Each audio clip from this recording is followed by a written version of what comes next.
अगं हो. अगं माझं सगळं मस्त चालू आहे, सगळं सॉर्टेड आहे. काय नाही, नेहमी सारखंच. सकाळी उठायचं, आईबाबांना नाश्ता करून द्यायचा, आणि मग भावाची थोडी चिडचिड झाली की मग शाळेत जरा निघताना वहिनी समोर येऊन उभी राहते. पण माझ्या वहिनीच्या हाताला चव आहे हा. अगं वहिनीचे टोमणे ऐकले ना की वेगळं जेवण जेवावं असं वाटत नाही बघ.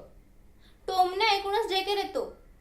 आणि मग काय, शाळेत जायचं, लहान मुलांना एबीसीडी शिकवायची.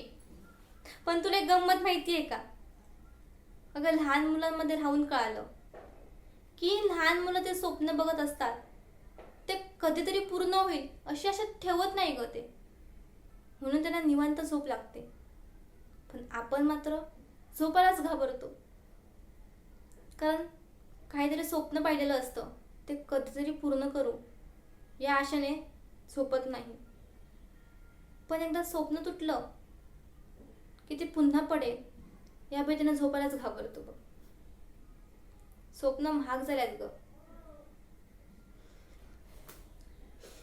अगं मी ओके आहे, काहीच प्रॉब्लेम नाहीये. मी हे सहन करू शकते ग. पण माझ्यासारख्या कितीतरी मुली आहेत, ते हे सहन नाही करू शकत ग. की पैसे नसल्याने हवं ते शिक्षण घेता येत नाहीये, म्हणून त्या आत्महत्या करतायत. मला त्यांच्यासाठी नेहमी वाटतं की काहीतरी केलं पाहिजे. शिक्षणाचा बाजार करणाऱ्या लोकांच्या मंडी किती दिवस आपण आपल्या हक्काचं तराजू रिकाम होताना बघत राहायचं. मला आता बघवत नाहीये ग हे सगळं. मला माझे बाबा नीट आठवत नाहीये, पण माझ्या बाबांनी एका डायरीमध्ये एक वाक्य लिहिलं होतं, ते नेहमी माझ्या डोक्यात राहिलंय बघ.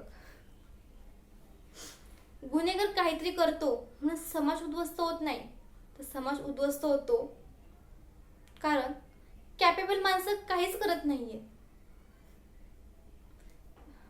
पण तू बरोबर म्हणतेस हा. आपण काय करू शकतो? काहीच नाही. ऐक ना, जा, एक वडापाव आणतेस का अजून एक? जा. ओके, हां हां, जा प्लीज, जा घेऊन ये लवकर. हं.